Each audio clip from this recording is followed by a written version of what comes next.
I would say anybody who is going through infertility, look for someone who's really willing to work with you on what level of comfortability you are. Yeah. Because I wasn't ready for IVF yet. What's an IVF?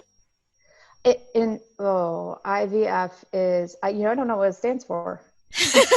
Okay, just describe it. But the process is where they load you up with hormones. Oh. They take your eggs, they take his sperm, they put the two together, and then see whether or not you get an embryo. Oh. Outside the body? But outside of the body, yeah.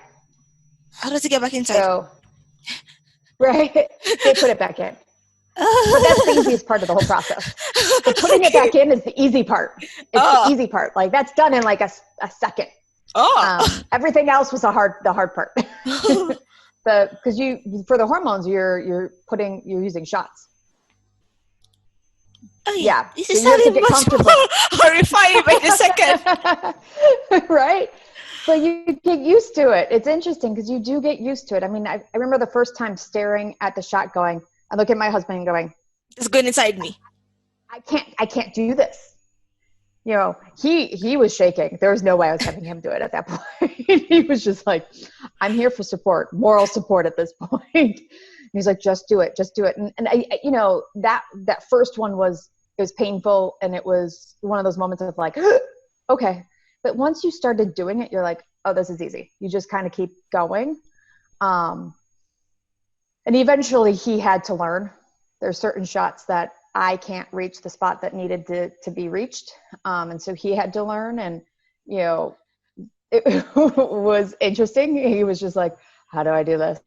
I'm like, all right, step by step. And I can't This is see like what literally the most unsexy thing. Oh, totally. There is nothing sexy about this process at all. Nothing sexy about it. It is so unsexy. It really is. It really is. But, what I found is that our intimacy grew. Yeah, I think like emotional wise, you tend to connect after all of this. Yeah. And it doesn't happen with everybody because sometimes it pulls people apart. But we were really intentional about, like, after a certain period of time, I woke up to the fact that I was so needy of him, and I never asked him how he was doing. So it took probably 6 months before I got there. And then I was like, I finally woke up and I was like, I haven't asked you, how are you doing with this? Yeah.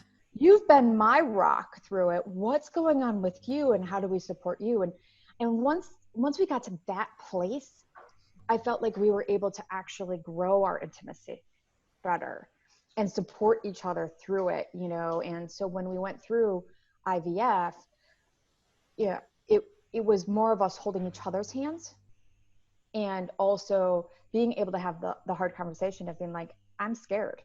Yeah. And he's like, I'm scared too, because what if something happens to you? Yeah. He saw how some of the hormones treated me before IVF, and I went into straight depression with some of them. I mean, like, literally within 24 hours. And then you're gonna crash. Just to crash, And I called the doctor. I was like, all right, I know what this is. I've seen this before. Like, I can't do this. And, he, especially when you start to think about things that are a little bit iffy on the, like, suicide side of the conversation, right? You're like, there's no way we're going that way. Yeah. And so he saw me go through that. And so he was able to actually talk through a lot more of the, okay, I'm scared too. I'm scared of how this is what's it going to do to you? But so we were through treatments for about 2 years, and we did one IVF. Yeah. 2 years.